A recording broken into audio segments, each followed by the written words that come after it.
society, how to energize it. Dr. Subramanian Swamy, what is Hindu society? How to energize it?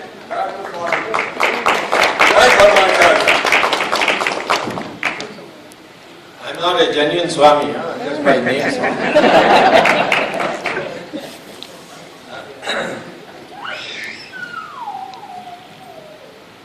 Chairman of the Board of Trustees, Dr. Srinivasan, Dr. Reddy, Prasad Lemont, Muniratnam's family, ladies and gentlemen.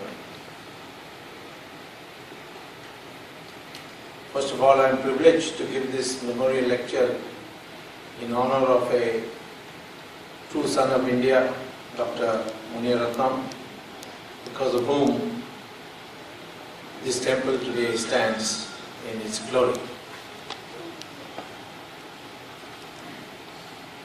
I will be speaking to you today about the topic given to me, which is what is Hindu society and how to cure it. Well, in simplistic terms, what ails Hindu society is our ignorance of Hinduism.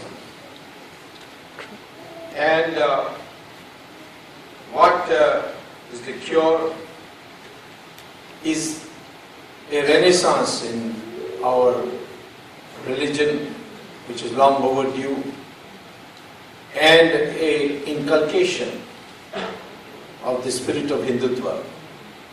Hindutva means Hindu-ness. It is not anything more than the Hindu values which we have, such as accepting all religions leading to God. Nobody can quarrel with that. Such as viewing that every human being has freedom of action, even if he doesn't have the right to expect a reward in proportion to that action. Hinduism also means the law of karma, and that this karma gets transferred into another birth when you are reborn because you were not able to pay for or enjoy the benefits of your karma.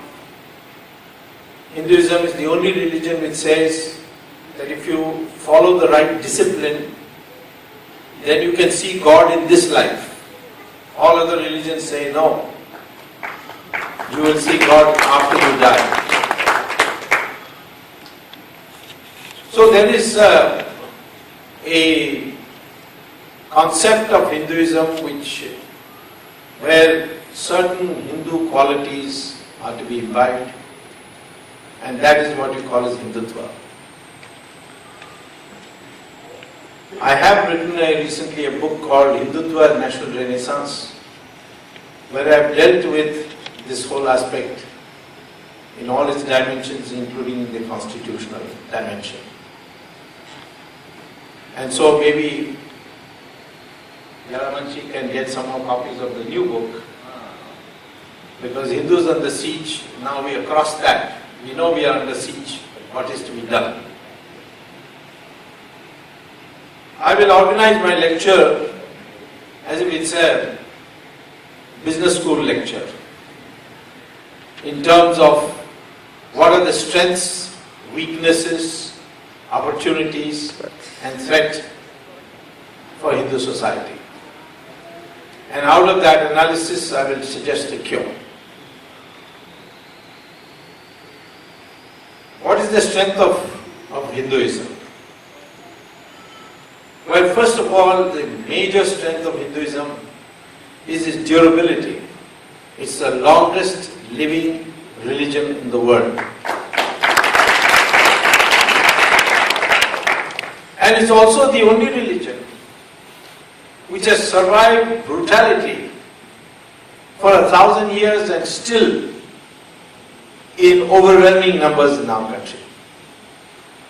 When I was teaching at Harvard, I had a Saudi Arabian student who asked me whether after class he could ask me a question which had nothing to do with the course material.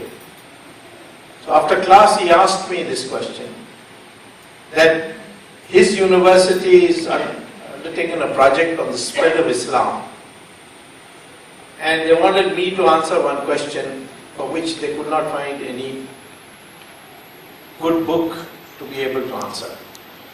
And the question was this, that Islam went to Iran when the Parsis or the Zoroastrians were ruling, conquered that country, and within 15 years they converted Iran into 100% Islamic country.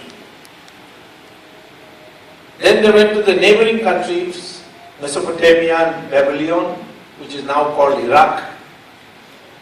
And in 17 years they converted that whole country to 100% Muslim. And later on they went to Egypt. In 21 years they converted Egypt to 100% Muslim. Christians went to Europe and converted the whole of Europe to Christianity in 50 years. But Islam ruled India with all its brutality for 800 years. Thereafter Christianity through the British ruled India for 200 years. With all the efforts of the British to wipe out Sanskrit, wipe out our true history. And yet, after all that, what we know as India today, we are 83% Hindu, so they want to know why. Even undivided India is 75% Hindu. Why is it that everywhere else there was total conversion from two very fiercely proselytizing religions? And these two turn by turn ruled India. And yet the Hindus did not convert, except a few. A small number, relatively small number. So this is the tribute to the durability of Hinduism. And that is because, contrary to the popular impression, Hindus fought, opposed it. Some lost everything and still opposed it. Like Rana Pratap. He ended up in a forest in the end, eating chapati made out of grass. Or they were heroes, valorous people like Shivaji, Guru Gobind Singh, who then ended up fighting, and at least for a certain period they liberated those areas which they conquered. Let us not forget that today we will not be Hindus but for one individual in the recent 300 years, and that is Guru Tegh Bahadur, who didn't die, or his head was not cut off by Aurangzeb because he was protesting against the Sikh religion being treated badly by Islam. But he took a stand on behalf of Brahmins whom Aurangzeb said could not wear the jinyo, the thread. And for that reason he stood, watched his disciples being sawed into half, and he himself boiled. They then boiled, and then his own head was chopped. But he didn't yield. He said no. He was asked by Aurangzeb to convert and escape. But Tegh Bahadur did not yield. And so let us not forget the sacrifice of Guru Tegh Bahadur, for whom today we can call ourselves Hindu. It is because of Guru Tegh Bahadur.